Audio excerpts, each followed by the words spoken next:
At Focus on Liberia, we discuss everything Liberia. From education to politics, arts and culture, entertainment, agriculture, history, religion, family, and technology. Focus on Liberia uncovers and showcases the best of Liberia and shows the world the truth about Liberia. We educate, elevate, and promote all things Liberia. We conduct interviews, panel discussions, debates, and more. Tune in to Focus on Liberia on Facebook and YouTube and be a part of the stories that make up the news. This is Focus on Liberia, and I am Dennis Jah. At Focus on Liberia, we discuss everything Liberia. From education to politics, arts and culture, entertainment, agriculture, history, religion, family, and technology. Focus on Liberia uncovers and showcases the best of Liberia and shows the world the truth about Liberia. We educate, elevate, and promote all things Liberia. We conduct interviews, panel discussions, debates, and more. Tune in to Focus on Liberia on Facebook and YouTube and be a part of the stories that make up the news. This is Focus on Liberia, and I am Dennis Jah. Ladies and gentlemen, welcome to the edition of On Point. It is Sunday, 4 o'clock. It is On Point. And today it is going to be extremely hot in this studio. We have our special guest, Mr. Puka Road Rival, should be coming on any time. But in the meantime, we have a week full of activity, vibrant news, and we have the intellect, we have the know-how and the expertise to dissect the headlines. We are going to, first of all, introduce our panelists, our guests, our intellectuals, our politicians. On my immediate left, and you're right, is Mr. Aliu Kamara, a strong supporter of Joseph Boyka. He has a disclaimer. He is not a member of the Unity Party, but he is a strong supporter and a believer in Joseph Boyka. Mr. Kamara, welcome. Thank you for having me, Mr. Gilman. I am glad once again to be sharing platform with all of these distinguished gentlemen. And may I add, whatever I say here is totally my view and my assessment. I have not been sent out here to represent Joseph Yuma Boyka. Joseph Yuma Boyka has his team that does that. Thank you. Thank you very much. And with me is my brother from another father and mother, Mr. Elvis Morris from the state of 10,000 Lakes. 10,000 Morris, welcome. Thank you, Mr. Gilman. Hello to you, Mr. Kamara and Mr. Eastman. Great to be on the show today. Thank you for having me. And from the nation's capital is our diplomat in chamber, Mr. Eastman. Mr. Eastman, how are you doing? Welcome to the show. Well, let me salute all of you from the nation's capital, Washington, D.C. Kind of hazy day today, but there's so many things going on in our country right now. So I'm glad to be here with you, gentlemen. Thank you very much, ladies and gentlemen. Please do us a favor and share the show. Mr. Eastman, Mr. Morris, and Mr. Kamara, as you know, everybody has their own friends, their own circles, and you know those who are in your circles. Please share the show along with them. And to our friends and viewers out there, please share the show, become a member of the debate. We are actually going to divide our show into two parts as usual. The introduction, we're going to have the discussion, we're going to have a debate, and then we're going to have comments. And if time permits, we're going to have some calls. And the call numbers are available. You can look at the call numbers and follow. We are also asking you, this is a business. We have to keep the lights on. And we are asking that you please go to our website or our Zelle, Cash App, whatever it is that you have, chip in. let us keep this organization, this business going. Every time you turn this channel, you turn to this FOL, you will find shows in politics, in religion, in business, in history, you name it, they have it. And usually it is free. We are asking you to make a donation, a generous donation, whether monthly, annually, but we have to keep the lights on. Gentlemen, we have a very packed, jam-packed show. And we have here a conundrum. The Unity Party is back in the news. Something that I, for one, just don't want to hear, but it's happening. In America, they say your legal battles don't go over, especially when a verdict has been made and you have been found guilty. It doesn't go away. Unity Party debt conundrum under Joseph Human Boakai leadership. The Unity Party has been evicted. They have been found guilty and liable for $250,000 to the McLeans. The McLeans are now filing to make sure that Joseph Boakai pays. We had Alexander Cummings in the Southeast. He said he went home to Maryland County. What happened there? How was he received? Does he actually have a base in Maryland County? We'll discuss. Cummings is now the Mr. Clean Hands, a man who is a man of rule of law, a man who is going to build the economy. He said he's going to grow our economy, our budget side by collecting taxes, but yet and still, his campaign manager has been held liable, found guilty for owing tax evasion, $5.9 million. And Cummings is coming to his aid and saying tax evasion owing government is not a crime. Is that true? And then finally, President Weah has appointed a team, a crack team for the LACC. We now have our commissioners in place. We are now going to peruse, look at who they are. And some people say, why now? We got 4 months to election, and the president is now re-establishing and empowering this organization. And number 5, is the CDC vulnerable to defeat or better positioned? We're going to discuss that. Our law is packed. Mr. Eastman, I'm going to begin with you. There's some breaking news. There's something going on Facebook, in the social media, and Facebook says, on the tab, it says breaking news. We want to have a disclaimer here. This is a developing story. We do not have the court order. We had the original case. This case was adjudicated a little over a year ago, where the Unity Party were found liable and owing $250,000 to the McLeans.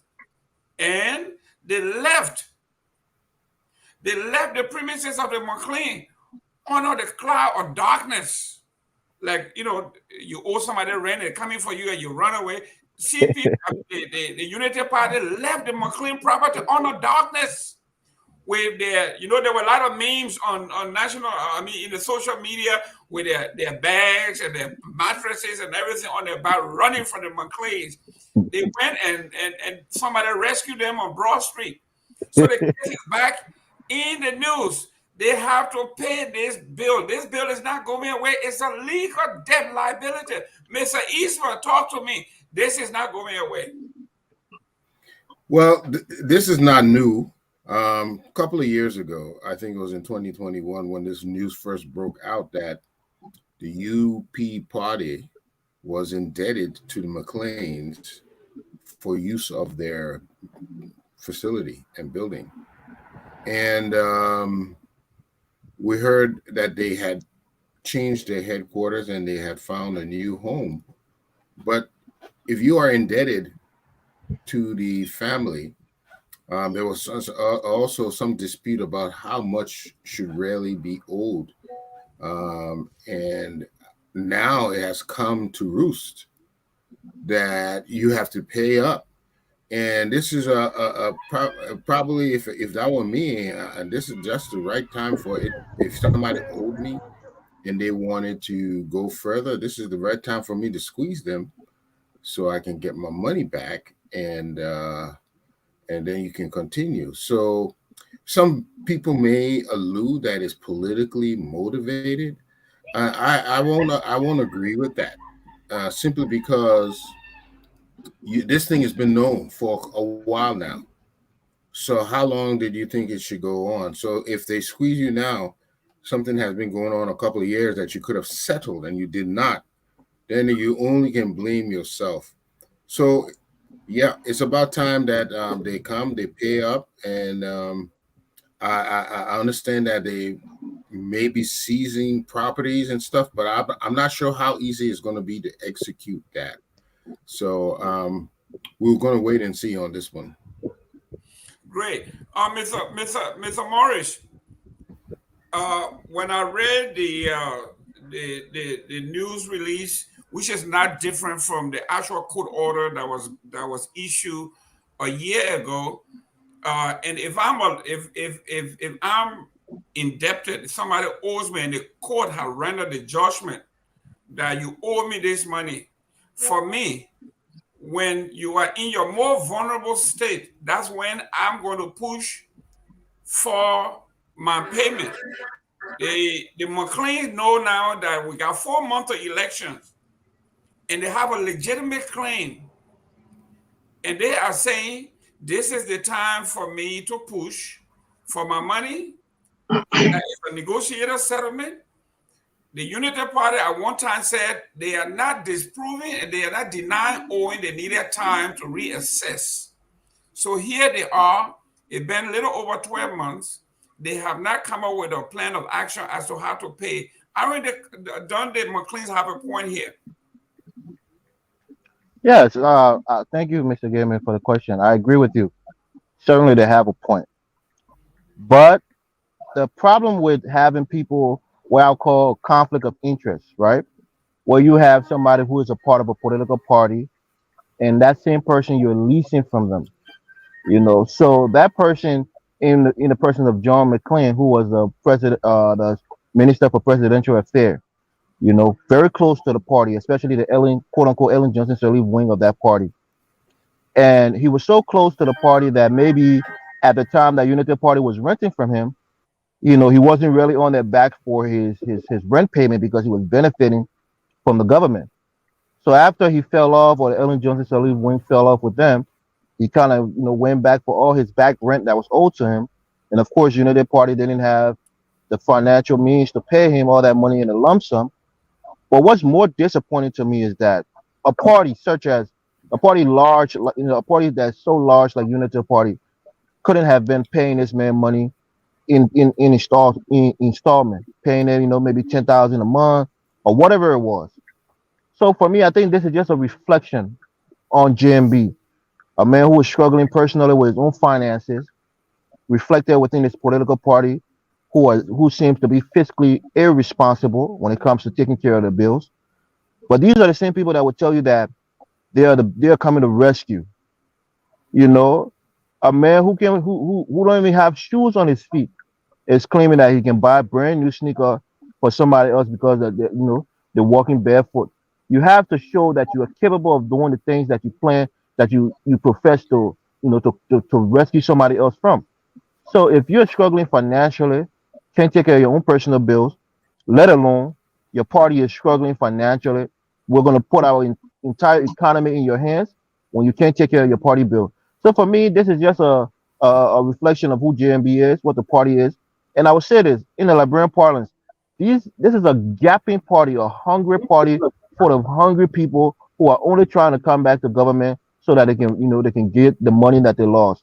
So for me, everybody who's talking about JMB is the better choice, look at the finance, look at his personal finance, look at the political, the poor financial state of his political party, and then think, is this the best person for us financially or economically that's going to change this country around? I think not. But I'll leave it there. I'll pass it to somebody else, Mr. Bin. Thank you. Mr. Kamara, you are a defender of the JMB camp. You are here. People are saying the last time JMB was in charge with the CPP broke down. And not only that, but his judgment have always come into play when he went to court to testify against his own partisan. And here we are. Mr. Joseph Boyka said he was broke. He went to the bank. He lived on loan. So we know very well that yes, if he say he couldn't pay the rent, the Unity Party is broke. Here we are now. The court order here saying they should seize and sell every asset belonging to the Unity Party. And if not, then the leadership of the party should be arrested. Mr. Aliu, this is a rule of law. It's not going away. What says the... I like you, Mr. Given. The way you get tell false stories so seriously. Look, listen. You know, when people say Unity Party, everybody says Joseph Boyka. It makes it seem as if Unity Party is one of the things that Joseph Boyka bought and he didn't need, you know? But listen, thanks for the fun. It made me laugh. I enjoy it. Listen, sometimes euphoria is good, but sometimes it can be a bad thing if you do not actually, honestly, for the right purpose. You know, look, when people see, let me tackle your point with this whole CPP thing. Apparently, people like to take the wrong story, the story that does not make sense, and use it as a political propaganda. The Joseph Boyka went to court to testify against Mr. Cummings. I think that's just another way of promoting Mr. Cummings. I think you guys are just trying to help Mr. Cummings. Mr. Cummings is not that relevant to Joseph Boyka. The case was, that whole entire thing wasn't even that relevant to Joseph Boyka. As you can see, he had to be subpoenaed. And even when he was subpoenaed the first time, the second time he declined all. He was literally forced to go there. But yet, you guys said Joseph Boyka got up and went and testified. When the law subpoenaes you, you must go. If you don't, you'll be held in contempt. Now let's talk about this whole thing about, oh, the man broke, the man got no money, he can't handle his own personal finances. How do you know that? You know, to look at someone and see them with your bare eye doesn't mean you know them. You don't know them. Do you know what's even happening in Liberia right now?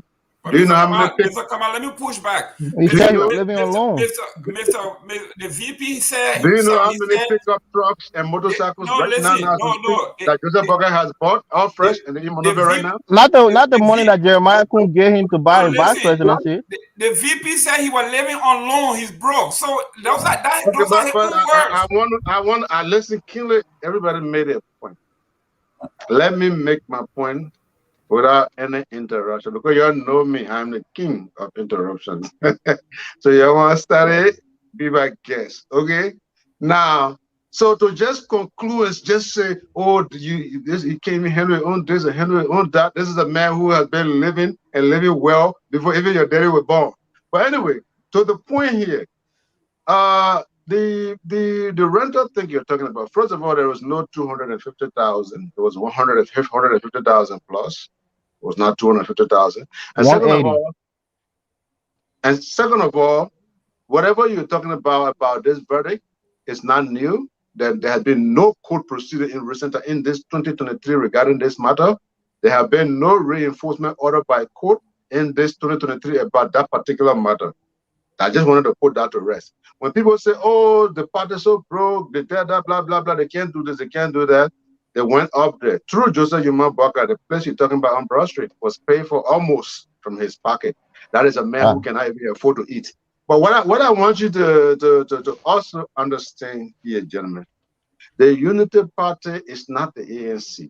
The ANC is bought, was purchased, and is owned by an individual.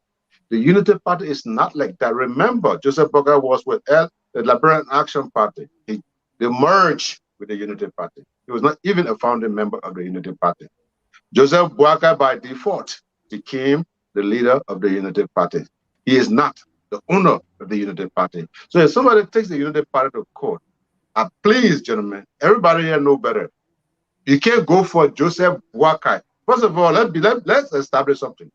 The debt that Unity Party was sued for, Joseph Boyka was not serving in the party as a party hierarchy at the time. He was the vice president, for the most part.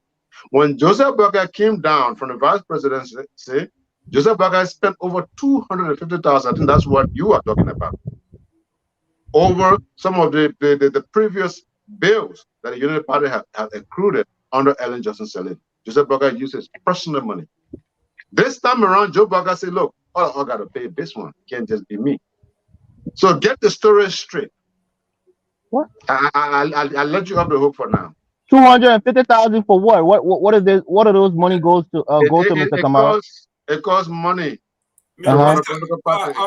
Eastman. No, Mr. Kamara, don't do that on the show. It was Amin Modal who paid that money. He even said it on another network. Amin Modal paid that money to secure the new location for you guys.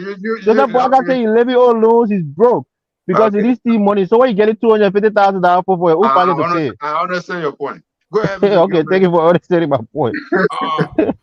Mr. Eastman. Yeah. Mr. Eastman, let me read the news to also those who didn't read the whole story. It says the 6th Judicial Circuit Court has commanded its sheriff to seize and expose for sale the leads, the lands, the goods, and chattels of the Unity Party, following a complaint filed against the party by Wardrobe McLean Enterprise. The enterprise alleges that UP owes it the sum of $250,000 for rent of the previous party's headquarters located in Congo Town. The writ of execution stated that you are hereby commanded to seize and expose for sale the lands, the goods, and chattel of the respondent herein names in the city of Monrovia, Montserrat County, Republic of Liberia, and if the sum realized herein be not sufficient, then the real property until you shall have raised the sum of $250,000 in addition to the seizure and sale. And if you cannot find said land, goods, and chattel of the said respondent, you are commanded to arrest the living body and bring them before any judge of competent jurisdiction to be dealt with according to the law, unless they will pay the said sum of money or show the property to you to seize and sell same.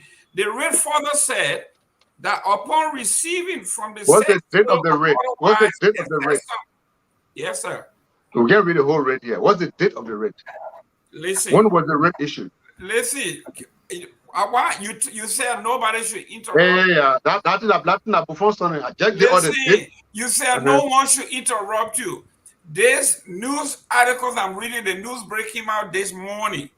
Okay, so you can use today's date, but we made a disclaimer. It's a developing story.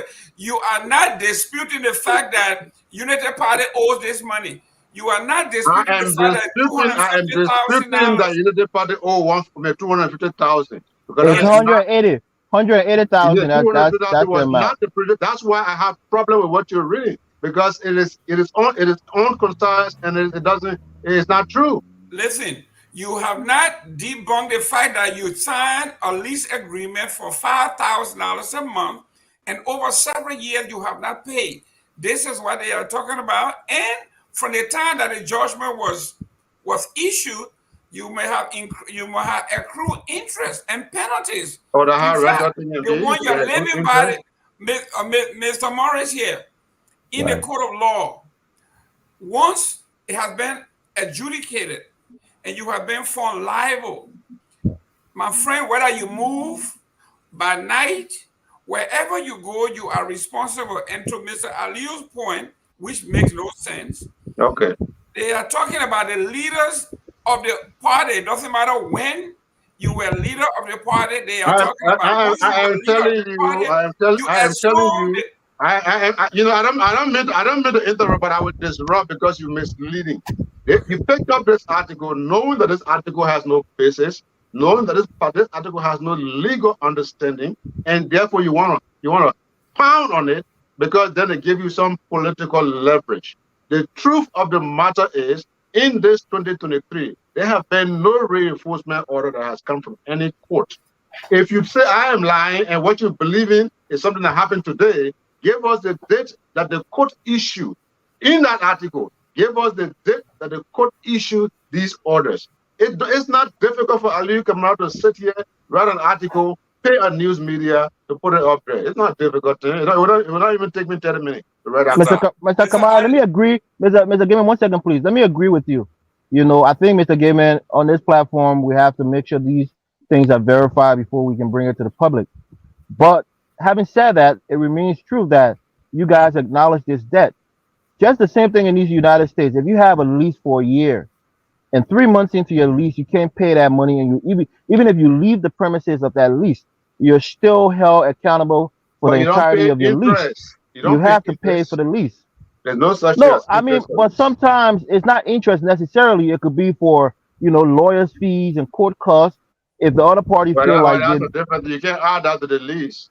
Of course. No, you can ask for your lawyer fees. Yeah, you can add that to the lease. You can add that to the lease, but it's not what Gilman is doing here. We all know what Gilman is doing here. Mr. Kamara, Mr. Eastman, I think Mr. Kamara is in denial here because when you go to court and you are found guilty, all expenses are yeah, but that's a different thing.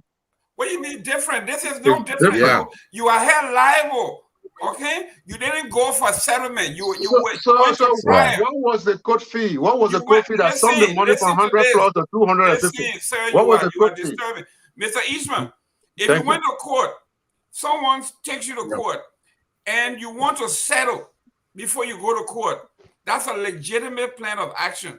If you decide to go to trial, and you go to trial and lost, the winning team has all legal right to claim for lawyer costs, everything that. How much was their lawyer cost? It would be added your paper said 250,000. How much was the lawyer cost? Mr. Eastman. Yeah. Okay. Now there are a few things here. Okay.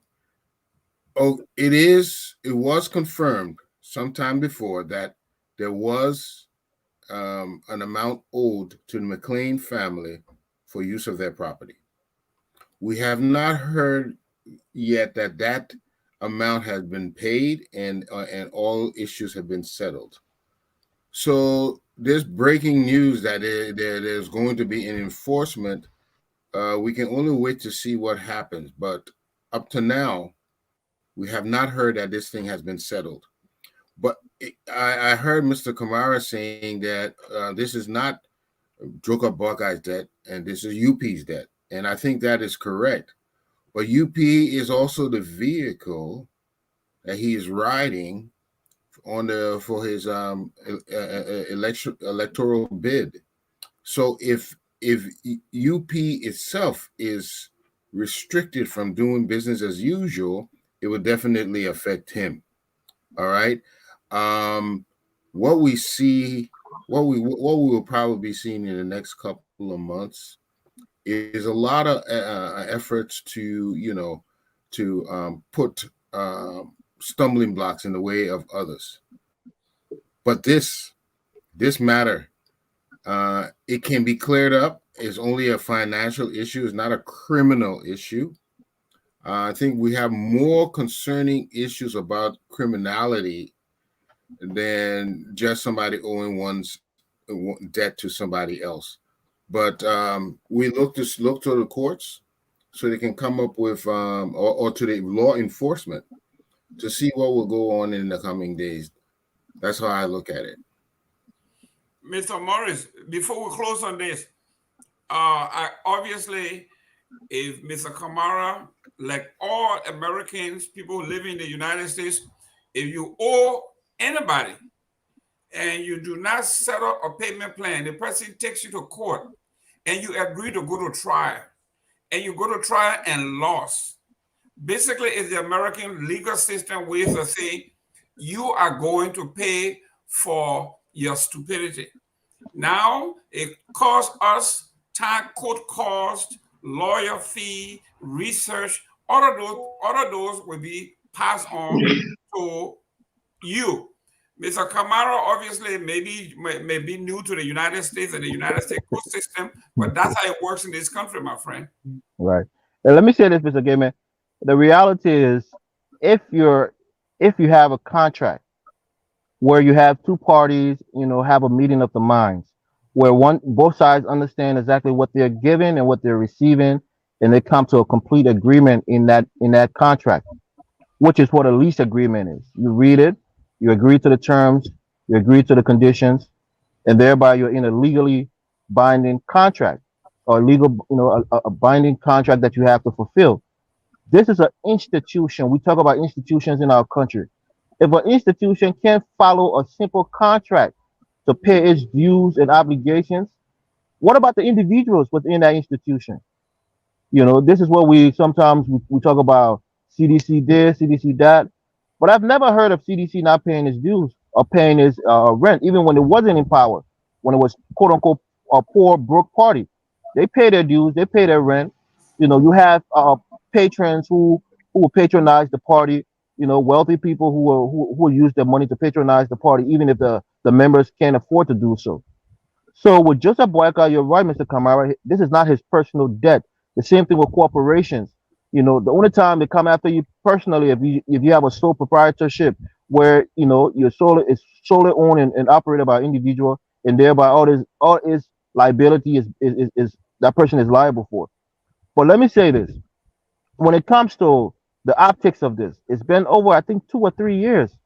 Are you telling me a big party like Unity Party couldn't have some negotiation and settle this debt, even if it's for 60% or 50%, and settle it with all the people that claim to have money that support the Unity Party, or even have some dry face and come to America to raise money to pay this debt off? You have a lot of people, who are well off in the United States who support Unity Party could raise this money or even half or a quarter of it and pay it off. You saw what happened with Brani Samuka. People from Lo-Fi started raising money to pay his legal fees and the money that he owed. United Party could have done similar thing. So for me, I think it was laziness. It was contempt of the court order. They failed to oblige to what the court ordered them, and I think that just shows that they're lawless. This is a lawless party. They don't respect our judicial system in the country, and thereby bringing them back would be the same old from Ellington. They would try to go around take shortcuts around the court system to do illegal things, and this is what they're showing. They're not a law-abiding party. I'll leave it there. Thank you very much, ladies and gentlemen. You are. I know. I gotta say something on the topic. I'm coming. So your time will come, Mr. Kamara. Let me do my intro here, sir. This is on point. If it's 4 o'clock Sunday afternoon, you are on point. And usually we are on point, and Mr. Kamara is always off point because he belongs to a Unity Party. Everybody on Unity Party team here always off point. Is that true, Mr. Kamara? That is far. It couldn't be any further from the truth. But let me just tell you this. Come on, yes, go ahead. I try not to include my feelings in public discussion, how I feel. I try to stick to the actual issue at hand. You understand what I'm saying? When you go to court, first of all, let's talk about your 250,000 that you got under your fake documents. 250,000. That means from your document, there is an increment of over 70,000 or thereabouts. 70,000. Are you telling me that the legal fee for the McLeans went up to about 70,000? That's how much they pay lawyers? Is that what you're telling me? It's possible. Over years, it's possible. Yes. No. My question was rhetorical. Okay? So, and the reason why you're quiet, Mr. Gilman, I can understand why Morris can be fast to talk, not Peking. The reason why you're quiet is because you know what's up. You understand what I'm saying? That stuff. There's no lawyer in Liberia. There's no lawyer in Liberia you get 70,000. No lawyer. Over multiple years. That money is possible. Over multiple years. Let me land. Yeah. Not even Barney Sherman. Now with the whole issue of you go to court, they gotta do this, they gotta do that's elementary. We know that. We know that when you go to court, they will give you how much you have to, what you're supposed to pay, and they tell you plus lawyer fee. Does your document say XYZ amount plus court expenses? Is that what it says? That's why it's a developing story, Mr. Kamara. We don't have all the details. But why are you discussing developing story? Mr. Kamara, I finally agree with you that you have not been able to debunk the basis of the lawsuit. You No, but are that's not not what we're saying that saying. you don't We're owe. not saying there was no lawsuit. Oh, We're okay. not saying that the party doesn't You are owe. not denying that you owe. You're just saying you don't owe this much. So that's good. You agree you owe, but you don't owe So we this all much. know that. Everybody know So that. what we are saying here, if you were paying a lawyer, top lawyer, the McLeans are big names in Liberia, and you hire them to follow somebody for 2 years, okay? Their case been in their possession for the last 2 That's years. another misleading information. Once the verdict is passed, the lawyer has done his or her job. No. The lawyer What is do you mean still the lawyer will pursuing. do? They have to pursue this case No. until they can collect. The executive now have the executive branch of government now has to enforce the law. The law has been passed. The lawyer If the law isn't enforced, the lawyer can go back to compel the court. But He can no go back to lawyer has compel the gone court. That's back still to compel lawyering. any You still got to pay him for that. Mr. No Eastman, lawyer I has think gone back to Mr. compel Kamara is any court. confused here.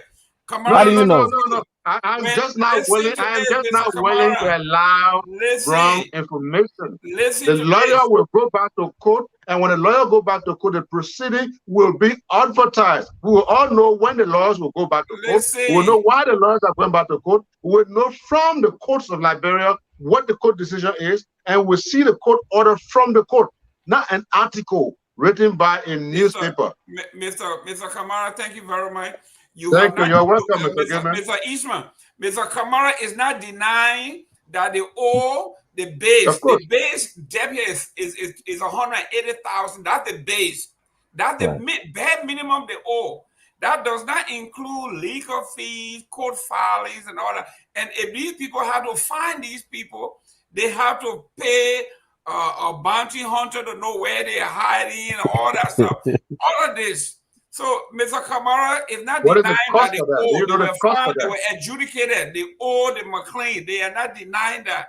He is not denying that the past 2 years, he doesn't believe that lawyers were working on this case and have the right to charge for this case. That's his contempt. Mr. Eastman, you know how it works. If you are adjudicated, you are muted. Yeah. Mr. Kamara reminds me of those. Can you hear me? Can you hear me? Yeah. Okay. He reminds me of those old people of way back. You know who I am? And all those kind of people. That's who he reminds me of. The very people he ridicules. He behaves exactly like them. Just now he called Mr. Morris a Peking. You know, there's the saying, what does the wisdom of Solomon have to do with the age of Methuselah? Mr. Morris is presenting himself very eloquently here. I mean, his logic is that why say he's a Peking? Mr. Ismail, do you know who I am? That is what those people did. They tried to demean you, bring you down, and not consider what the veracity of your statements. You know, that doesn't go nowhere. Here's the thing. They owe, right? It's an established fact that they owe. It has not been established that they've settled their debts. And at any time, tomorrow, that can be exacted upon them that they have to pay. And if it requires a confinement or jailing of some of the senior members, then so it be. You owe a debt, settle your debt. If you can't settle, then the courts will have to take action against you, and that is as plain as day. And we didn't say no. What we are saying is the court has not given any instruction at this particular time from what Gamer is reading. That's what we are saying. Excuse me, what's taking you guys so long, Mr. Kamara, to pay this debt? Doesn't matter. 180,000. How many years? Your credit score, your credit score at 420. Unity Party owes, and this thing is not going. As much as I would like to say, it is the wrong time. No matter when this court enforces this, they will say it's political. But little do they know that this thing been hanging around for years prior to this political season. Have they dealt with it in the past, it wouldn't be to this point. But let's go to our next topic here. The next one here. Usually, the opposition, when Joseph Boakai and Cummings and Uri, when they were all together, they were saying they will grow the economy from $550 million to minimum $1 billion. And the question that were asked was, how will you do this? And they said, we are going to increase our budget by domestic revenue. We will collect taxes. People are not paying their local taxes. So now here we are. This is why the Liberian people have problem with politicians. They talk on both sides of their mouths. You say the country is not collecting enough taxes. Now here we are, Alexander Cummings, the leader of the CPP, and his campaign manager, Musa Bility, the chair of his political party, has been caught up into a bunch of lies where it is the LRA through Darius Dillon and everybody else dunk up those who are owing the Liberian government and those that the Liberian government owes. They find out that Musa Bility wrote an IOU 2, 3, 4 years ago to the WEA government that, listen, I do owe the road fund of $5.9 million. I want to do a settlement. I want to come up with a payment plan. And the George Weah government allowed him to make the payment plan. LRA, through Mr. Montgomery, testified before the Senate, I think it was Wednesday or Tuesday. And it says, based on all the documents that he has, Mr. Musa Bility have not made one payment on the debt. And they are appealing to the courts or the proper authority to take advantage of the law and close down his businesses. Mr. Eastman, this is hypocrisy at the highest level.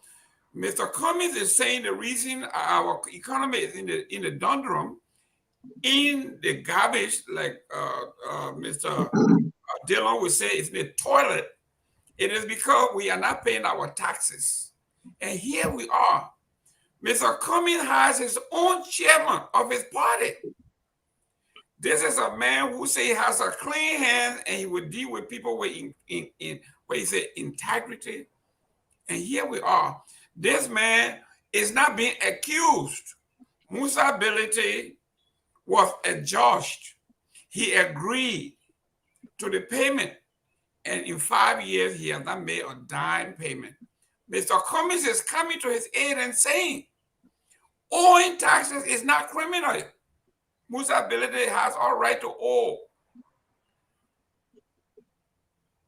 Mr. Eastman, I think you are muted.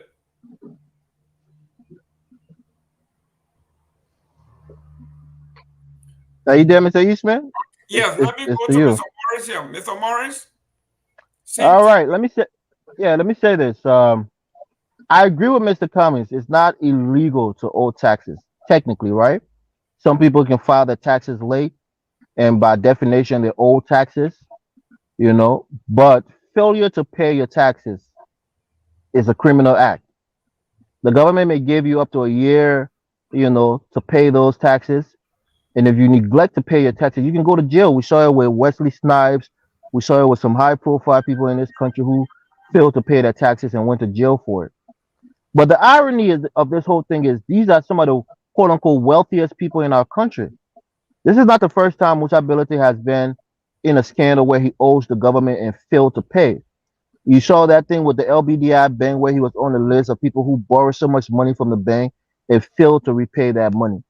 So when people like Bility and other people come on platforms and say how wealthy they are, and $5 million is chicken change to them, but yet and still they fail to pay the money back to the Liberian government, which by extension is the Liberian people money that he took. I think this road fund money was actually taken illegally. He didn't have access to take that money.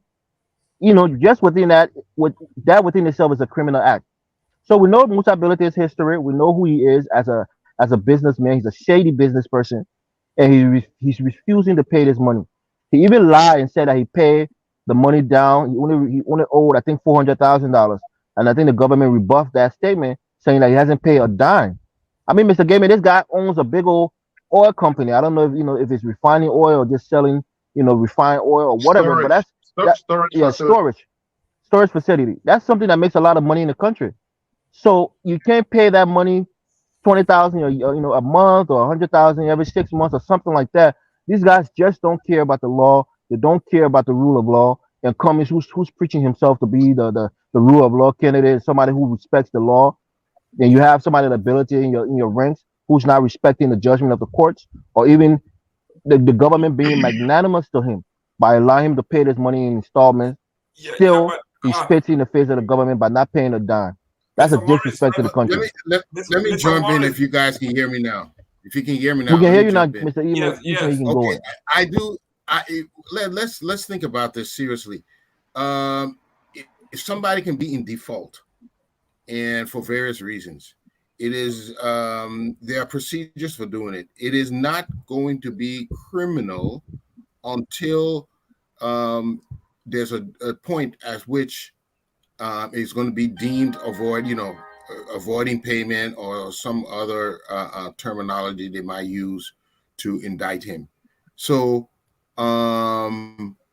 up until now, as long as he's allowed, for whatever reason, I'm not saying the government is 100% here. I'm not sure why some people can owe and then some people can't. I see that even in this country.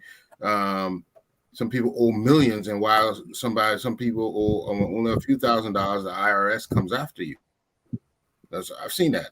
So it's not irregular. But here's the thing: what Cummings is saying, and any business may owe several millions of dollars to government for taxes. That's really the cost of doing business. It happens a lot. But there will become a point that business will default, and where it becomes some legal action will be taken against them, he, her, or the business. And until it reaches that, you can't frown on the party who is indebted because they are going according to the law. The only time we can start condemning is when they have violated the law. Okay, they're in clear violation of the law, and we Mr. see. Eastman, Mhm. Mr. Eastman, point of correction. This is a criminal case. This is not regular taxes that he owed. This man, Right. the road fund is monies, taxes paid on every gallons of gas that you sell. The consumer pays it to you, and you are the custodian. You take the money and give it to the government quarterly or monthly. So it is not his taxes. This is theft. He took the government. Listen, my business was owing $65,000 to the IRS. The IRS came after the business. We met with them. It was not our taxes. We went over there, not taxes from my payroll or my employee payroll that I collect and don't pay to them. If I have done that, I would be in jail. In jail. Yeah, that's a criminal act. Definitely. That's stealing from It's the a government. criminal act that you collect monies from the public toward the road fund, and your job is to remit that quarterly to the government. Right. And So over, yeah, let me say this quickly, Mr. Gaiman, go ahead. to respond to Mr. Eastman. Just the fact that Mr. Billity didn't report those monies on all the barrel of oil that or gasoline or whatever fuel that he sold is a criminal act within itself. So it wasn't just like you said the cost of doing business, and also the government went to its last resort, which is to seize any insurable asset that he had, i.e., collateral. His oil companies, that's why you see most of these big companies can owe such a large amount of money because they have assets, big insurable assets like the company headquarters or anything that's worth a lot of money. Like these billionaires can owe so much money in taxes because the government know they can sell their property or they can share stocks in holdings that they have and pay them back. But somebody like you and myself, well, mostly myself, because I know Mr. Eastman, you're doing well. Well, we owe like student loans. Sometimes we might owe credit card bills. But some of us we don't owe the government the hundreds of thousands of dollars. So somebody like Ability, he already committed a criminal act by obfuscating that money from the government, hiding it, and refusing to pay. $5.9 million is a lot of money. And Ability claims to be this wealthy man who has this oil, holding storage company or whatever, and he can't pay that money over 3 years or 4 years or 5 years But, in but increments. let It's me an ask you embarrassment. this: Elvis, let me ask you this. Go ahead. I agree. This is withholding government funds. But why hasn't government arrested him? But why? According to the article, Mr. Musa Ability, when he did the right thing, he went to court. He went to the government. I think he prayed the court for time for extension, right? Yes. He accepted the responsibility based on the receipts and everything else. And he said, I owe this. Give me time to pay. He signed the IOU, and that was in 2019, 2020, when 2018, 2019. He has not made good by lying to the folks that, yes, I have paid up to $400,000 only for Mr. Montgomery to bring his book to show that since he signed the MOU in 2019, he has not made a dime payment. And he probably put his oil company up for collateral, and that's why the government went there to seize it, because that was the insurable asset that he had. So that's probably what. So according to the article, now they are going after not only the oil company, but they are going after Cemex. That his cement company and all that. Now they are going after all his assets. Mr. Kamara, here we are. We were just talking about the Unity Party and Mr. Boyka and the organization structure and all of that. That was personal debt. This is now a debt that goes directly into the government coffers. These are the folks who are complaining government employees don't get paid on time. Our payments are not regular. The money that the government depends on to pay her bill. Some guy, I think when you were in Liberia, if you had a house and you paid $20 a month, they would be behind you. This man owed almost $6 million, $5.9 million. And the man who is vying to be the next president of Liberia said, owing is not a crime. So basically, Mr. Kamara, everybody here, we don't need to pay any taxes because it's not a crime, according to Mr. Cummings. That is why I had issue with your article. We talk about they're going to collect Joseph Bogart and property. Doesn't work that way. In this case, yes, that's how it works. Now, this is the reason why. This is the reason why we tell people don't vote for Alexander Cummings. Alexander Cummings is a kangaroo. In fact, he's a wolf in sheep clothing. Mr. Alexander Cummings will be the most dangerous man in Liberia if you were to ever make him president. Mr. Eastman talk about sinister motive or something sinister. Cummings come with those characteristics. We're not talking about somebody open a shop, register a business, and everything in the shop belongs to them. And they did their business, their monthly taxes based on government's regulation were not paid on time. That's not what we're discussing. We're discussing somebody gave you something to hold it for us. When it gets to XYZ amount or so time, please give it back to us. Here is where you. Yeah, but that Musa ability, Mr. Kamara, that's not. But you said the same thing, Mr. Kamara. That Prince Johnson is not Jeremiah Kuhn. Ability is not Cummings, right? Wait a minute. I sat on here for a while. Mr. Kamara. Mr. Kamara, I'll reset your clock. Go ahead. Yeah, that gave Mr. Kamara his time, please. Mr. Give me his shirt. Some kind of a shirt. Or let's just say, give me a food, big bowl of food. This is the food right here. This is your portion of the food. The rest of it is mine, belongs to me. When you're done, please put it in the refrigerator. I eat mine. I take Mr. Gibbons and use it for myself. How you call that? That's theft. Whenever you take something that doesn't belong to you. In this case, he took something that did not belong to him. Now, what brings this man in here? Oh, you talk about Kuhn. Kuhn never defended Mr. Johnson.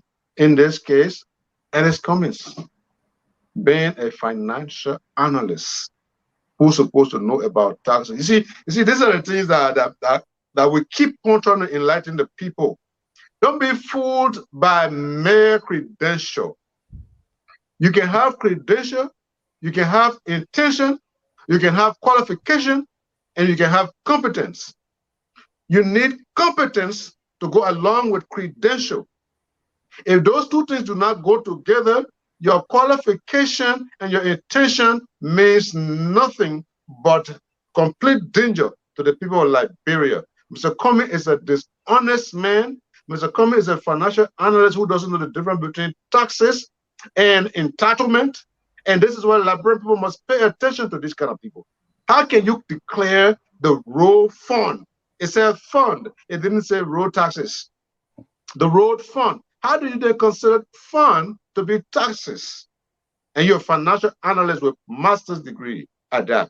We are very surprised. We are very baffled. And the ANC people should be ashamed of themselves following this kind of man and trying to push him by all costs to be president when he doesn't know the difference between taxes, regular taxes, and road fund. Listen, Mr. Kamara, you just said that this road fund, there's a tax levied on every gallon that you buy. And this tax levied on every gallon that you buy, it goes toward the road fund.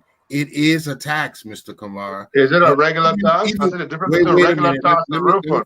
Let me just finish. So it is a tax. And number two, I'm not trying to, I'm not trying to defend Alice Cummings here, but let's not mislead the public. That's what I'm saying. Do not mislead the public. Is the road fund considered a regular fund? A regular tax? It is a tax levied on, and it's a tax. It's a tax that's diverted to a specific purpose. So that means that's a money. That's the money the government is entitled to, right? It's value-added tax to gasoline and fuel that is then repurposed for the road for building roads in our country, so it goes to a road fund. Extra charges. Just add the extra charges to the gasoline. Those extra charges. It's value-added tax. It's a VAT. That is a tax. But let me tell you more. On June 6th. No. Let's clarify. Let's clarify something. You claim, Mr. Kamar, give Mr. Eastman a chance, please. Give Mr. Eastman a chance. Let him finish his point. But from every indication, you are supporting Alex coming on the show. Because what we are talking about, there is nomenclature here. There is nomenclature here. We have road fund. We have road fund. Mr. Gibber, you got to protect Mr. Eastman. We're not discussing company taxes. We're discussing road fund. So don't just make everything bleak. We're discussing the road fund. But a tax that's levied from the government, a tax that the government levy is a tax that you have to pay. Mr. Kamara, you made your point. I know this is the road fund. Go ahead, Mr. Eastman. Mr. Eastman, go ahead. I think he's frozen. I think he's frozen. Mr. Morris. Right. Look, I agree with Mr. Eastman. Listen. Okay, go ahead. Listen. When you go to the store here, every dime or 2 or 3 cents that you pay to Walmart that mark taxes, it is not taxes from Walmart. It's from you. If Walmart does not send that money in quarterly to IRS, Walmart is going to go to jail. That's tax evasion. That's stealing. So what we are saying here, at the end of the day, if Walmart goes through all her sales and everything and she's supposed to pay 10% tax to the government, that's different. But the taxes... Hey, we're not talking about just the word tax. We're talking about regular tax and road fund. It's a tax, but it's not a tax. In fact, even if it's tax, what makes that, as a person who is trying to run a nation that is in the red, that needs money, how can you say owing taxes is not a crime? Is that what you're going to say to the population? So what we are saying here, the little man like Kamara, the little guy like Mr. Gaiman, we are entitled to paying taxes. But when it comes to the big boys, taxes is not a crime. Mr. Kamara, I just cannot understand this logic. It doesn't make any sense. I mean, doesn't make any sense. You say I'm the guy with the clean hands. I'm here to run this country, and this country going to be as bright and say, how are you going to raise this budget from 500 million to $1 billion. He said, I'm going to raise domestic revenue. I'm going to raise taxes. Then in the same breath, you turn around that you say, oh, man, I owe $6 million. It's not a crime that he doesn't pay. That's tax evasion. That's stealing. Not just any 6 million. This is a 6 million that has a nomenclature. It said that's the correct.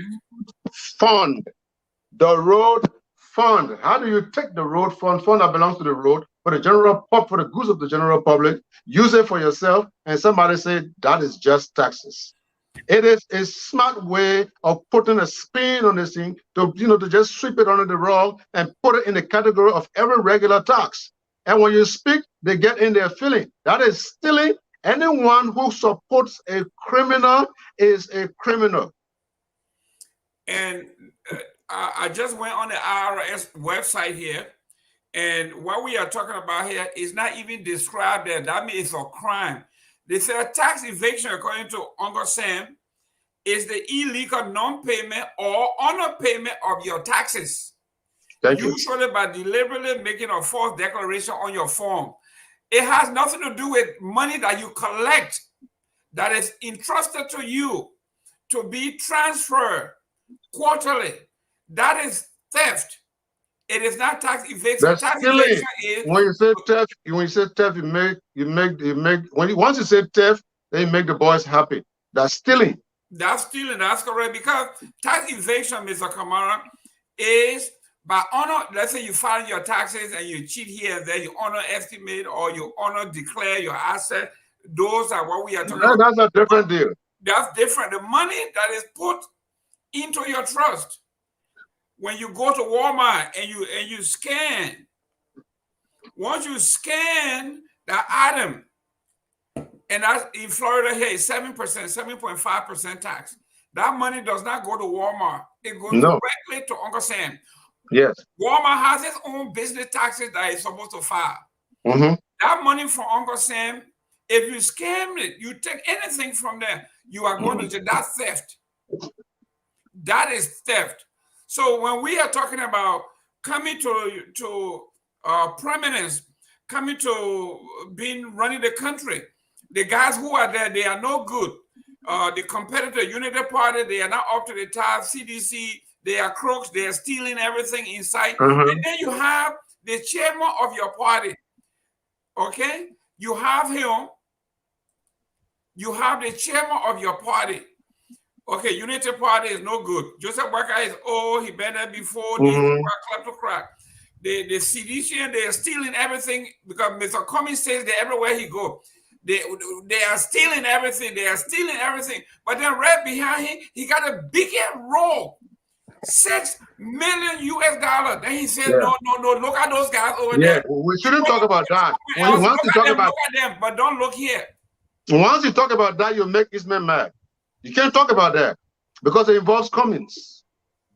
You see the double standard? Mr. Morris. Yeah, sorry, my phone died. Sorry, I had a short vacation. Hey, do you hear me? Yeah. Okay. My phone didn't die, but my power went off. I don't know what Kamara doing over there. Kamara, look, listen, we can't stoop to these tactics when somebody's trying to make a point and you yell over them because you don't want their logic to come through. Those are old I thought you said you're from the old boy days. All entire technique that way you be. Start yelling over so the person can't make that point. Listen, here's the thing, Mr. Gilman, Mr. Gaiman, and Mr. Kumar. The LRA went after you, Musability. And after going after Musability, they seized his property. I mean, they shut down his gas station. So, in other words, just like Sam Wooler wrote, it's not owing the crime, it's not paying. Musability owed, but he had not paid. So what they did, they shut down his gas station. Okay, so the law is working as it is. That's what you do to businesses and whatnot when you have government money and they've given you a grace period to pay and you still have not met your obligation. They shut your business down, and the next thing they will sell off your assets if they have to recoup their money. Okay, the law is working as it is. I don't understand how this reflects anything on Mr. Cummings. It is a tax. It is a tax, and if Billiton's company has not paid, they have been shut down. Okay, the law is taking its place. But let's stick to the reality. This is a Billiton problem. It's not a ANC problem. It's not a CPP problem. You know, it's not a CPP problem. Mr. Eastman. Yeah. Mr. Eastman, now come on. If Mr. Cummings is saying that Bill 12 is a Cummings put himself inside. No, listen to this. Cummings said Bill 12 is a thief. McGill is a thief. Everybody else are stealing. We have no evidence. But in this case, we have evidence. Billiton went to court and he admitted and settled and came up with a payment plan. He admitted guilt. Okay? And this man that's supposed to be running the coffer of our country is in this country. And I'm going back to the background check.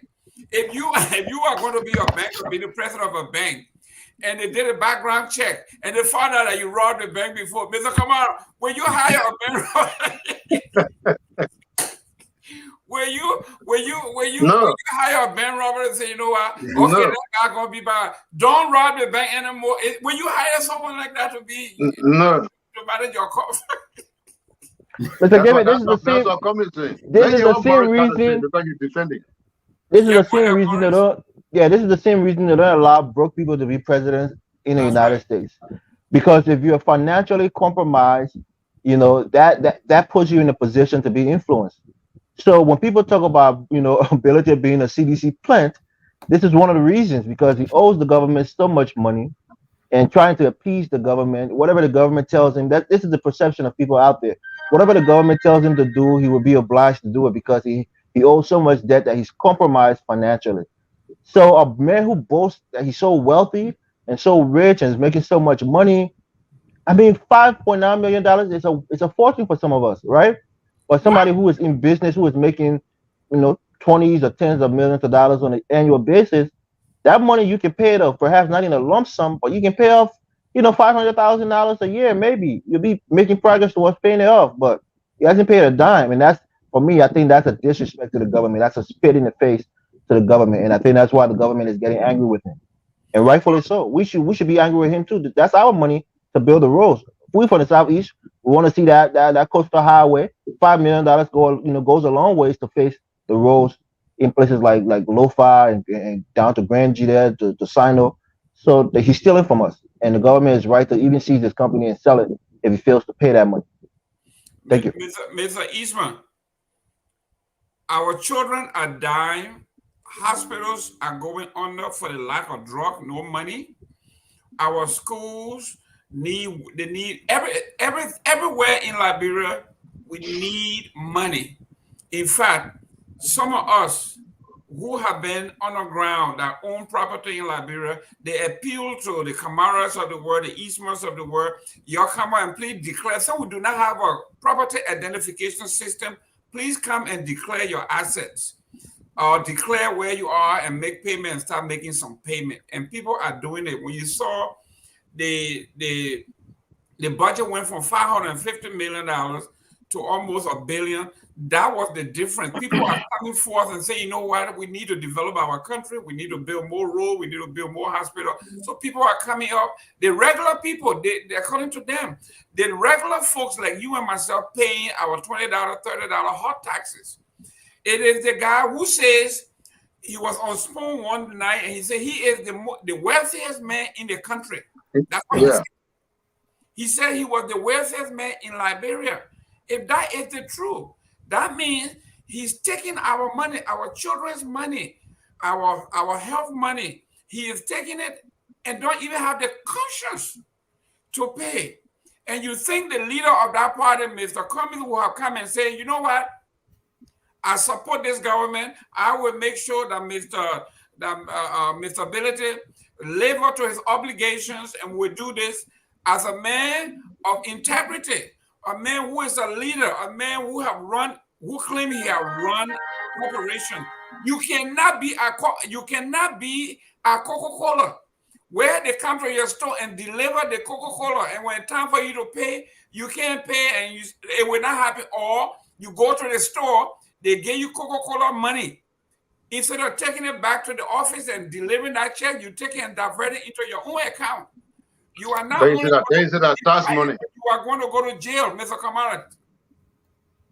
Mr. I don't know if Mr. Eastman can handle this particular topic. This particular topic here, and he wanna he wanna I give people a chance to talk, Mr. Kamara. That's he why want a divorce coming from ability. No. Cummings was sitting down minding his business. When the tax business came up, Cummings was never, when the real phone business came up, Cummings was not there. He was not really active in the government like he should have been, or like he could have been. The people talking about money that is owed the Liberian people about misability, which he actually stole. It was not by coincidence. It was not by accident. Instead of coming focus on his campaign, no, he jumped into it. I can't accept that word. Let for the sake of plenty of people listening at us right now. This money, the money that is paid, he collects taxes for the government over every gallon they buy. And this money has to be turned over to the government. Again, it's not taxes ability owes, it is taxes he collected. But you want to agree with me. Wait a minute. Let me say make a point, please. Understanding. This is not taxes ability owes directly for doing business. This is taxes he's collected for government for every gallon that was bought from him. Okay, so it's a slightly different, but there is no need. So I can learn now. Let Mr. Eastman learn, please. It once he has a certain amount of time to turn it in. It's not theft. He collected it. He didn't go to the government coffers and take it. He collected. So I can learn now. Let me finish, man. But I was talking. You interrupted me. I didn't even finish. No, I asked you. I did not interrupt you. You coming next? Mr. Eastman, I'm going to give you back your 2 minutes, but it sounds to me like when they ask Bill Clinton, they say, Bill Clinton, you lie. He said, depends on what lie is. What is? What is a lie? Yeah, that's a legal, that's a lawyer. Listen, I'm not a lawyer. I'm from the engineering profession. I believe is A and B is B. 1 + 1 is 3 or 2.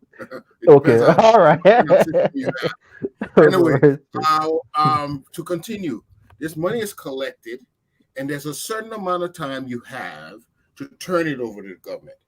When you have not turned it over to the government said, wait a minute, you've collected this money over a period of time here. You have not collected it. You are defaulting. So you go to the government and say, give me certain time to pay it. So whatever the issue is, I will pay it. The government said, okay, we'll allow you this grace period. This grace period passes and you still have not paid it. What government does? Government shuts down your gas stations and prohibits you from doing business until you pay that money. All this is the legal process. Now, Cummings got involved trying to explain just what I just said. It is not that he went into government coffers and stole money, but it's some money he has yet to pay or give to the government coffers that he has collected, and so he's defaulting. And after a certain amount of time, you can be charged for. They got different crimes you can put on somebody who doesn't pay. Let me ask you one question. So wait a minute. Let me just make my last point. This is a business that did it. It's not the CPP that did it. It is not it's not, I don't know, ANC is not Liberty Party. If you want to say that Musa being chairman of the CCP and the Liberty Party, that's why it involves everybody else. I would disagree simply because LPP is not indicted here. ANC is not indicted here. Neither is CPP. They're not the one who indicted. It's only Ms. Musa Ability. So Mr. Eastman, should he be suspended? Should he be suspended until this matter is resolved? Mr. Morris, I think my homeboy Eastman is having a tough day. Is this one the coin splitting hair in politics? No, I agree with Mr. Eastman on certain points, but I'm talking about the discretion. Mr. Morris, you cannot agree with Mr. Eastman because this is what happened, Mr. Kamara, Mr. Eastman. When you are talking about public policy, people who are going to make the policy that run the country, this man is going to be on the table. How will you have a tax cheat sitting on the table making tax laws? How is that possible? This man is the chair of the party. If Cummings wins, he's at the head of the table. Mr. Gilman, let me complete my point. Let me complete my point. Sir. And I want to go back to Mr. Eastman. Mr. Eastman is in a serious trouble tonight. Let me just say this, Mr. Eastman. You give me something to hold. You give me something to keep. Keep it for me. Instead of giving it to you, you collected it from me. You collected something from me. You didn't give me nothing. So you collected something from me. Don't say you gave it to me. He didn't give it to them. He don't give it. He collected it for them. Wait, okay. Now use your word because I don't want you to escape, right? Somebody's supposed to give you something, but it's far from you. Can't reach you. Then he say, Aliyu, collect it for me. Give it to Aliyu. Aliyu, collect that something for me and bring it to me. I collect it. I eat it. How you call that? By eating it. Let me say this quickly, Mr. Kamara, let me jump in. I asked Ismail a straight question. I wanted to let me jump in. How will you call him, Mr. Ismail? He has not given. He has defaulted on giving you the money. Let me make my point, please, guys. Let me make my point. I agree with Mr. Kamara in the initial stages of this whole, situation where Ability was collecting these taxes on every gallon sold or whatever. That's not theft. But then withholding that money from the government, it's, in my rudimentary understanding of law, it will be considered theft because it's a property that was temporarily placed in your custodianship, and then you fail to return that property back at the rightful time or at a specific time. You're withholding somebody's property. It simply can be put as stealing the person's property. So it's theft. At this point, it's progressed into theft. So I would agree with Mr. Kamara on that point because Mr. Anthony said a lot of folks are saying they want to chime in. Please open the call, the line. That's stealing. That's stealing now. It's going to the level of stealing. It wasn't initially though. Okay, but one last statement. One last statement I'd like to make to you, gentlemen. Give me one last statement. Look, as far as I'm concerned, if you had taken government money, if you had collected money for government and have not paid, I would have been even more stringent in shutting. I would have shut you down a long time ago. I'm not giving him a pass. I'm just trying to put it in context of what really happened. If it would have been me, LRA commissioner, I would have gone after you a long time ago for you to pay money. Well, we can have that debate. That's a whole different. But that's government money, though, Mr. Eastman. Taxes that's collected for the road fund is government's money. That's the same as taxes that's collected for for whatever businesses that you have. It's just diverted. Yeah, and that's why people think he's a government plan because they've been so soft on Ability. They've been so soft on him all these years, and that's why they think he's working for the government. Because if he was really against the government, they would have gone after him way harder than they are. Okay, so, and ANC people think when they use the word taxes, they will get away with it. Somebody says only 25 cents. They say I fasten there. They are fasten there for me. Somebody want to make it to see that taxes. Okay, that's fine. We'll go with the word taxes. But so long you collected that fasten from me, and then after the fasten, you say, "Oh, sorry, I will pay you so time." You've already stole, stealing. No other way around it. In business, it's not called stealing, my man. Ladies and gentlemen, you can. Our line is open if you want to chime in real quick. 772-940-2871. You can call Jimmy Eastman directly, and he will put you in. You can call Aliyu directly, and he will turn you on. Same thing, no problem. If you want to chime in, the number is scrolling across the line. 772-940-2871. You can call us directly and we'll bring you on. Ladies and gentlemen, this is a very tough topic. And I think from the comments I'm seeing here, it looks like people have a lot of interest in this one. So if you want to make a call, you can begin your calling and we'll take it from there. But Mr. Eastman, this one is a tough one for you. I understand, and you got to understand this. Hold on a minute. Hello. Yeah, we hear you. Go after know where you calling from. Calling from Marietta, Georgia. Okay, It's too Marietta. low. Yeah, put the volume up, please. Okay. Hold on 1 minute. I'll put him on speaker. Yeah, I got him on speaker. Your name and where you calling from? Stephen Adams from Marietta, Georgia. Okay, go ahead, Okay, Steve. put a phone to the Put microphone, it close to your man. microphone, yeah. Very interesting.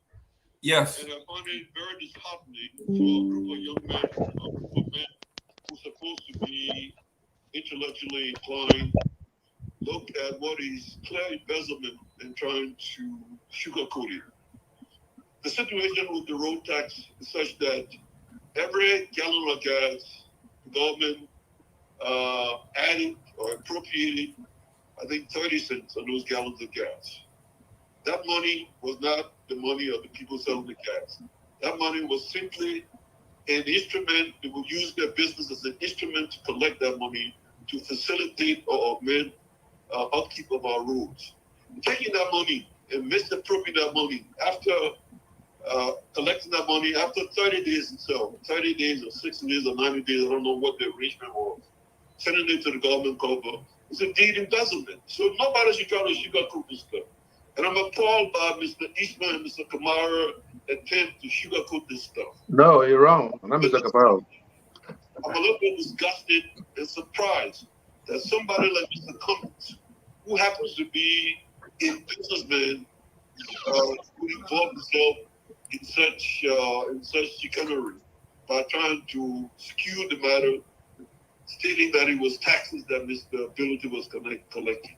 It wasn't, it isn't, it will never be anywhere in the world, and in fact, it's investment. The government has taken the right stand to get the money back. In fact, Mr. Ability should pay interest on that money. That money by the government should pay interest, whatever the prevailing interest rate in the country, and that interest rate should be added. They should pay every dime, because that is taking money from the people, the country. The country is in a dismal state, and then you want to blame everybody else for how the country is. Gentlemen, thank you, and I enjoy your discussion. Thank you very much. Ladies and gentlemen, the line is open. You can call 772-940-2871, and we will bring you on. But Mr. Kamara, I think he kind of mixed it up there. But this is a man who has a clear idea about the difference between tax evasion, default, and what he called it. He called it Embezzlement. Investment. So those are the three things. Default means you were supposed to make a payment and you didn't make the payment. That's default. Okay. Evasion means you honor your taxes. Investment is stealing, taking people's stuff that don't belong to you. That's correct. Someone misappropriation. Misappropriation. Someone put that this. One said, and I misappropriation there. Money that you're supposed to manage, but you mismanage it. That misappropriation. Then money not even for you to manage. You had nothing to do with the money, but to collect it and give it. So you stole it. That's not misappropriation. This, that, the man stole it. Ladies and gentlemen, the line is open. If you want to chime in, you can call 772-940-2871. Ladies and gentlemen, we are running out of time here. Let's go to our next topics here. Everybody have been on the president's case about the LRA, the LACC, all those agencies that's supposed to bring us to book, watchdog organization. The president has gone ahead to appoint the new LACC board. Mr. Eastman, I think you know what I'm talking about. What do you think and make of this new, what do you think about the timing? I know Mr. Kamara, being member of the Unity Party, is going to say, why now? Oh, you scared? But the question that people are asking is people are saying, oh, election is coming, 1 year before election, now you're building road. Should government stop running 1 year before election because election is going on? The man is doing his job. He's still working. and he should be working until the day of the elections. That's government. Government works.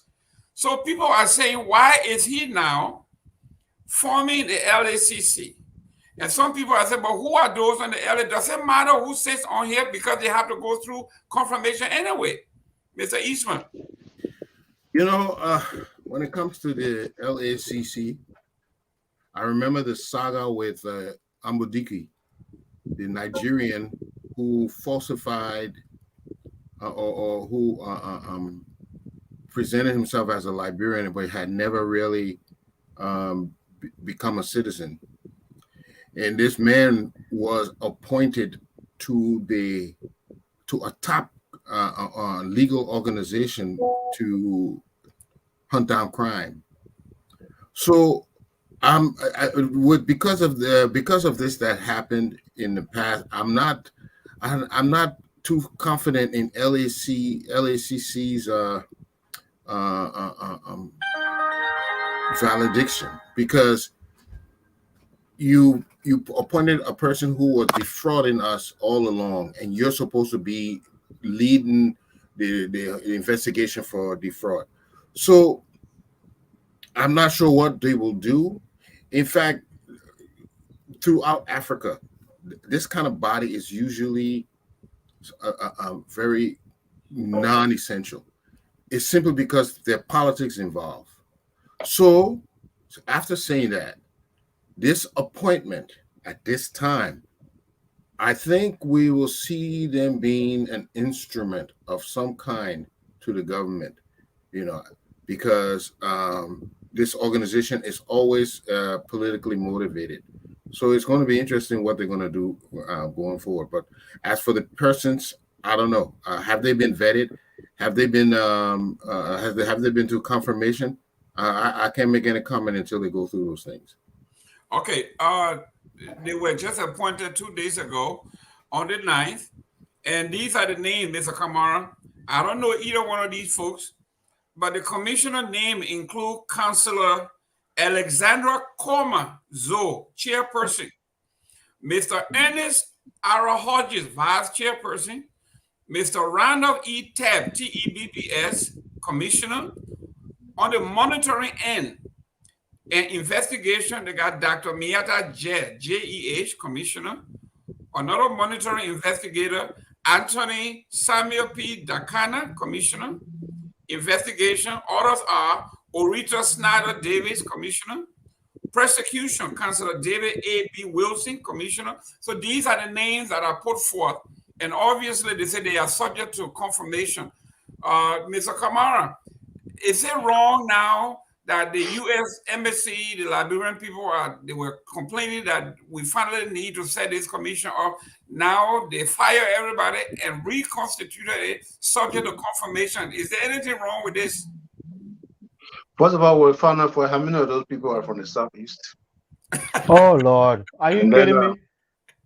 And then let me tell you something. George Weah sees the writing on the wall. These guys, they're crafty. What's this guy's name? Samuel Twere is involved with this thing. 4 months, barely 4 months to election, knowing that they're not going to win election.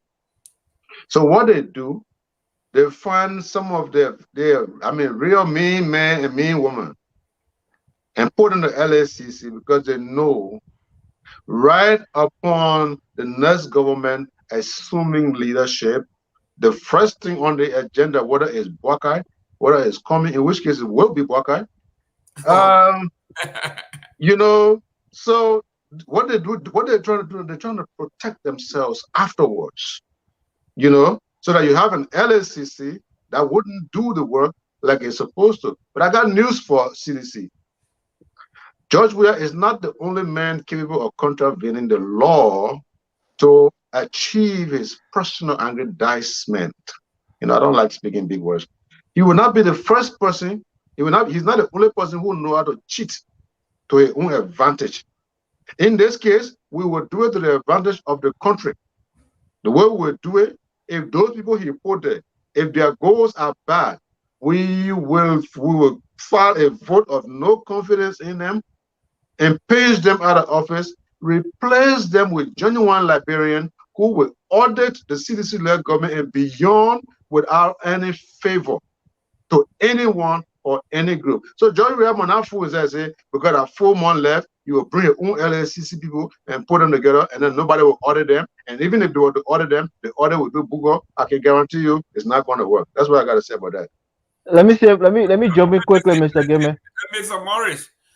Morris, I think on this platform, one thing that gets to Mr. Eastman is when you start talking tribal politics. You see how slick this man is. He's not saying Basa, Pele, Crew. He said the Southeast, and the Southeast got 8 counties, right? We got no, River no, it doesn't. No, it doesn't. Okay, we got Grand Bassa, we got River Sales, we got Sino, we got River G, we got Grand G there, we got Maryland, and 7 counties. Okay, we can take Grand Bassa out of that southeastern thing. There you go. You see now you want to divide. Yeah, I don't think Grand Bassa or southeast. We gotta take Grand Bassa out of that southeast. We are in the southeast. We are central southeast. They call it. No, now you say central southeast again. Let me make my point, Mr. Gaiman. This man is he's a travelist, unrepentant travelist. Okay. I wanna hold Mr. Kamara to account here. At the beginning of this show, he said he doesn't speak for the United Party or he don't speak for JMB. They didn't say him on the show. He's speaking on his own accord. So when he's making pronouncement about how they would audit the government, they would this, they would that, I don't know if that's JMB point. But let me say this: one of the biggest disappointment that's been in that country so far is the LACC. I mean, with all the corruption that we know of, even if you say, oh, you can't go after the big people, but what example have they made from the deputies, the assistants or whatever who have been corrupt? We haven't seen any landmark case in this president's term to say, okay, the LACC is effective 1% or 5%. Nothing. For example, go to Nigeria with the EFCC that they have in Nigeria.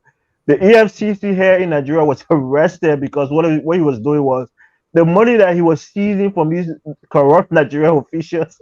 He himself was stealing the money from the people that he was arrested. So when we talk about integrity institutions, we know in Africa, everybody is looking for their own eating mouth.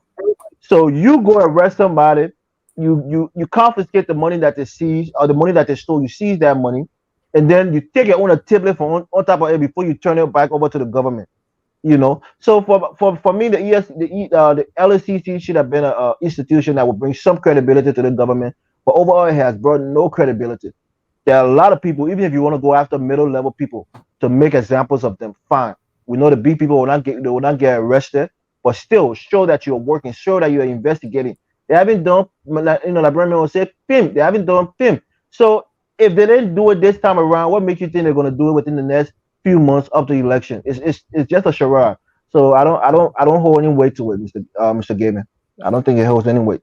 Mr. Eastman, when Mr. Kamara talk about corruption and all of that, he's talking from experience because Joseph Waka was fired for incompetence, then he was fired by Doe for corruption. He's on the front pages of all these papers. So Kamara, there's no record of that.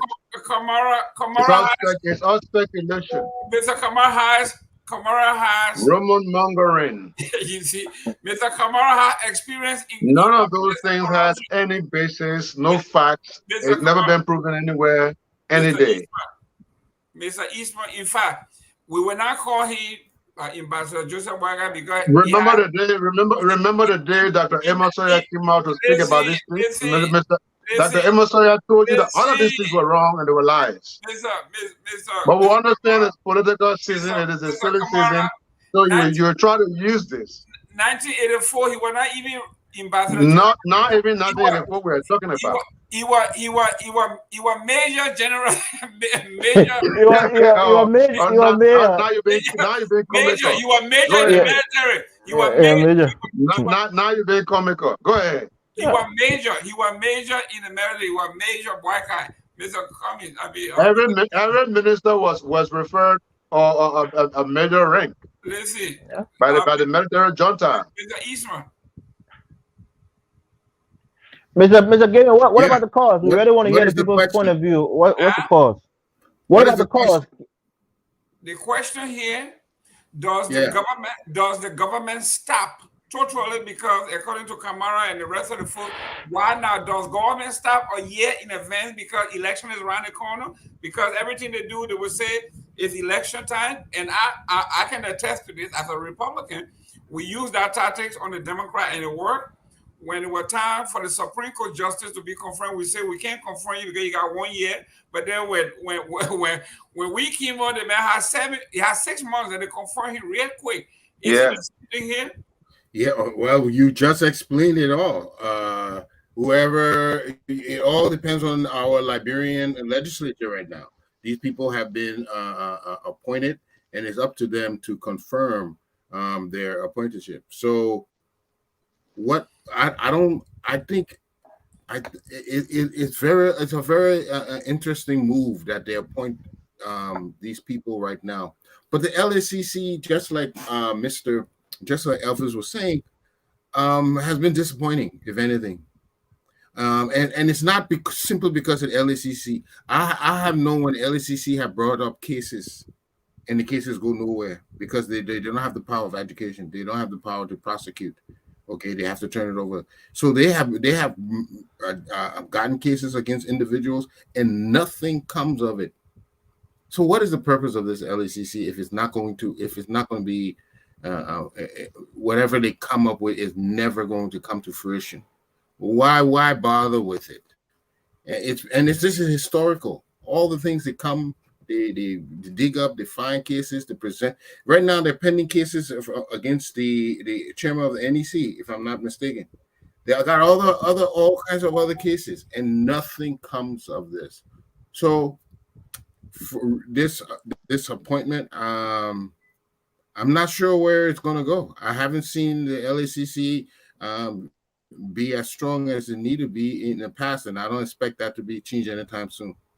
Great. We got 5 minutes here. Mr. Eastman, the last topic, and then you're closing. The election as it stands, is the CDC, based on your own analysis, are they in a stronger position, in a better position than the opposition, or which opposition you think stands a better chance and why? Mr. Eastman, that's for you. Which opposition? Is for me? Yes. Yeah. You said which opposition stands a better chance and why? Which political party stands a chance now as it stands?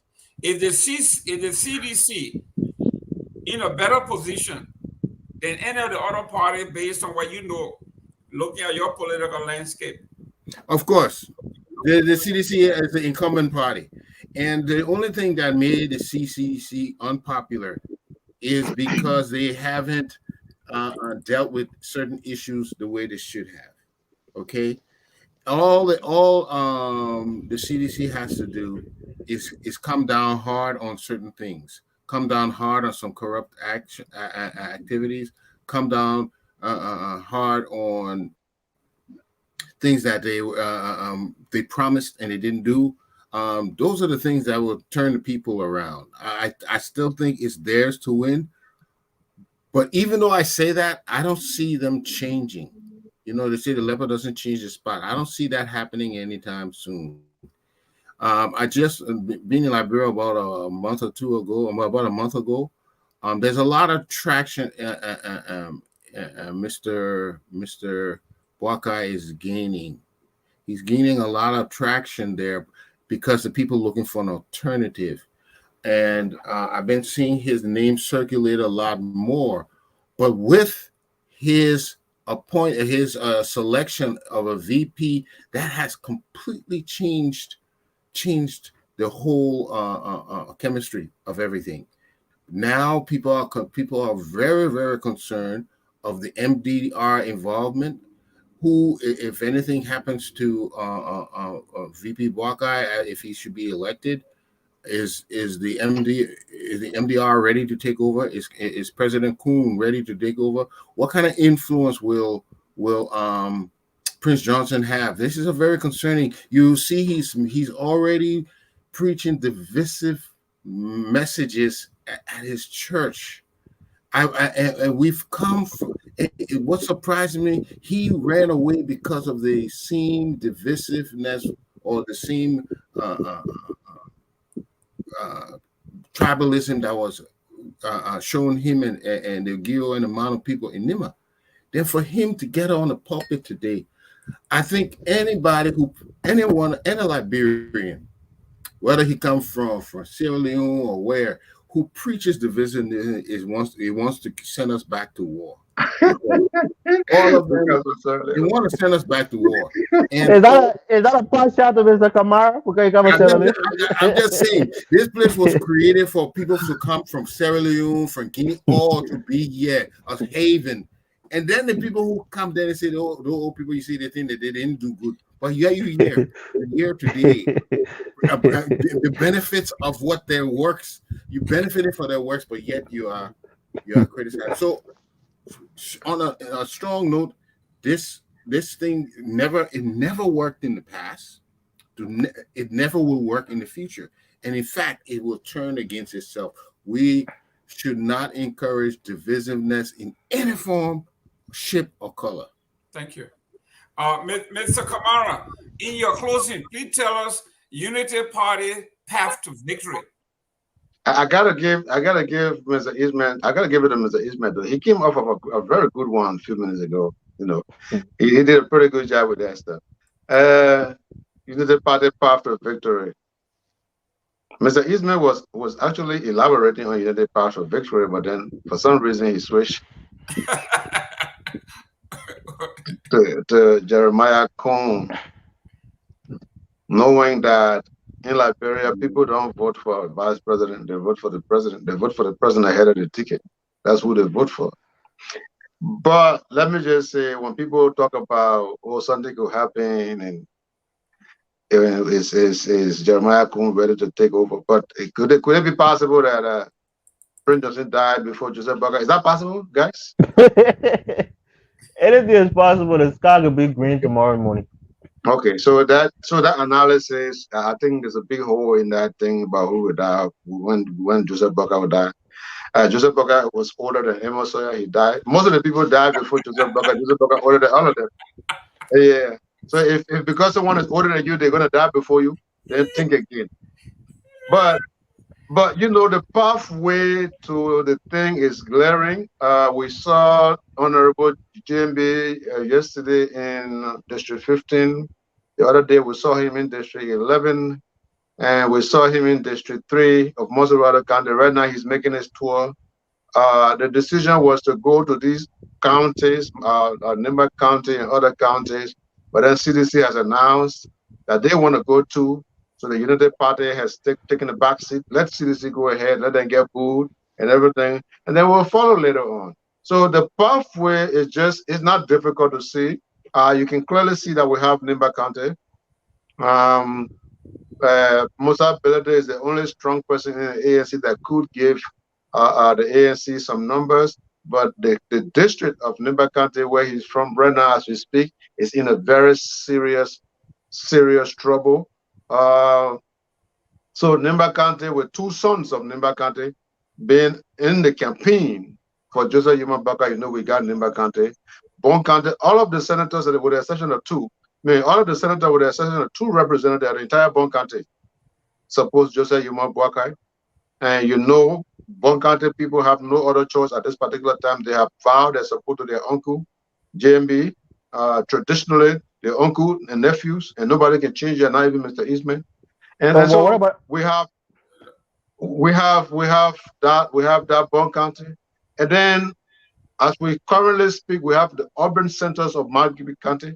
Joshua is doing pretty well on the outskirts of the county. But what's that? Can you guys hear me? We hear you. Go ahead. Okay. The urban regions of Margibi County, we have Kakata, for example. We do have urban areas like that.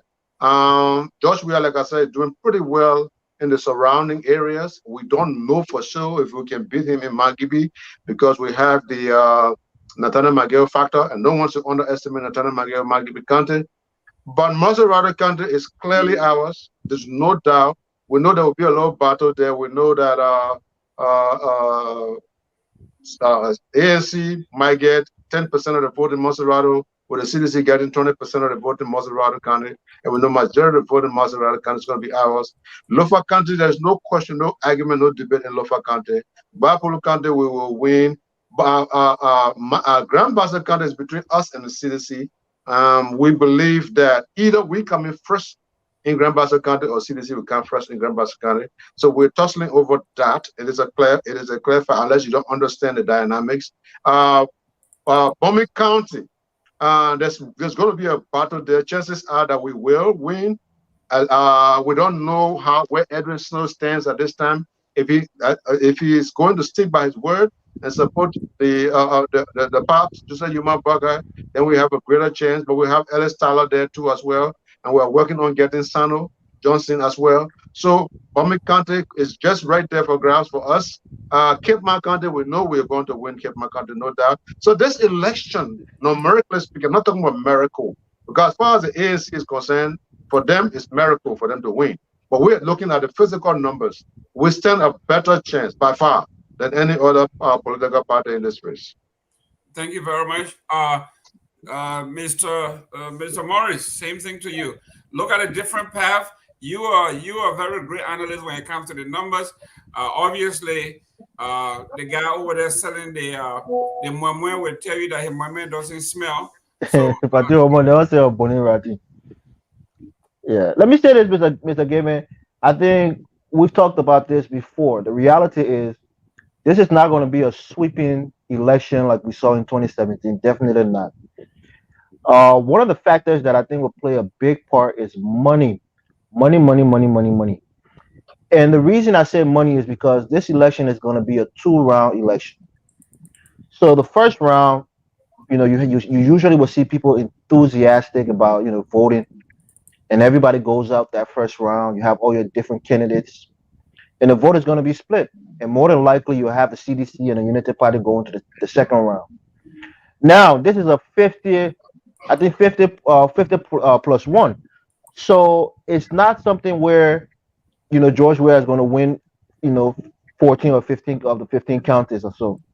It's going to be something where it will come down to maybe a couple of 100,000 votes to give President Weah the re-election. And all of the things that Mr. Kamara is saying, he forgets the southeastern region of the country. And I'm only mentioning this not based on tribal or anything, but there's nowhere in the country that JMB has a monopoly over the votes. Like, nobody does. But what I mean, like, he doesn't have a stronghold where you can say he would take 60% or 70% of the vote beside Lofa County, which is vote rich, but CDC is going to heavily contest in Lofa County, so the margin is going to be small. A lot of these places that Joe Boyka is going to win, the margin is going to be small.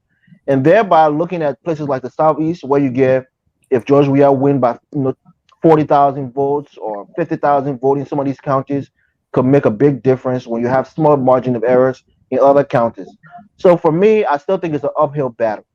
Looking at the financial state of the United Party, looking at JMB personally in the personal financial state, can he go to the second round on Jeremiah's home money? Is Benny Naira going to come back into the fold to bring his money? So it's all about money in the second round, especially. And then also voter apathy. People who will come out to vote enthusiastically for JMB the first round may not have the energy or even a desire to go out and vote for the second round. What about CDC? That's what I'm saying. With the CDC now, all of the money that they have at their disposal, they can encourage people to go out and vote for the second round. They can promise people jobs and other things for the second round. JMB may not have the resources to do such a thing. So that's why you got to look at it in the long run, because first round, it looks good. You say, oh, you'll win here. Second round, it's about money. It's about going to those counties, going deep again to encourage people to come out and vote for you. I don't think they will have to steam all the financial wherewithal to make that happen. I think Weah wins these elections, not by a wide margin, but just based on maybe a couple of 100,000 votes, and I think he will be re-elected. That's my short analysis of it. Thank you very much, ladies and gentlemen. We have come to the end of our show. Thank you very much for tuning in. And the reason that President Weah is going to win the elections is that President Weah does not need 14 out of 15 counties anymore. All he needs is 50 plus 1.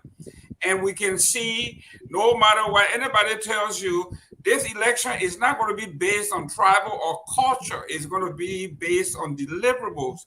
Bond County is going to go to George Weah. Magibi County is going to be a landslide because there was a monumental shift. The former vice presidential candidate for Joseph Boyka, Emmanuel Nukwe, said that Joseph Boyka is not befitting of being president of the republic, and he shifted and endorsed President Weah. With Emmanuel Nukwe and your homeboy McGill in Magibi County, it is a landslide. Don't let anybody, the two more popular people in the county, Nukwe, which a man who was supposed to appeal on behalf of Joseph Boyka, stood up and said he is not befitting of that title. My friend, that is a seismic shift, and it's going to cause a lot of problems. President Weah's mother is from Grand Bassa County, so the Bassa people have their son as president already. Why would they want to bring somebody else and replace him? He's going to win Grand Bassa County. Forget about the Southeast. Monserrato County have never been kind to the incumbent, but Ellen Johnson was able to win this election by keeping the number very close in Monserrato, and that's what's going to happen this time, and it is done. You got Grand Bassa, Bond County, Magibi. Those are the big numbers. Monserrato, you split it, it's done. We are going for the jugular in Lofa County. Okay. We won 7% in Lofa County the last time. If we get even 20% in Lofa County, it's a landslide nationwide. And I think we are going for 40 to 50% to split in Lofa County. Ladies and gentlemen, it is 4 o'clock next week. It's the same time, same place. Ladies and gentlemen, guys, Mr. Eastman, thank you very much for tuning in. Morris, thank you. Mr. Kamara, as usual. We see you next Sunday, guys. As usual, when we say we are end of our show, let me put our, if Mr. Asoni is there. If not, then we all love you. Love you is our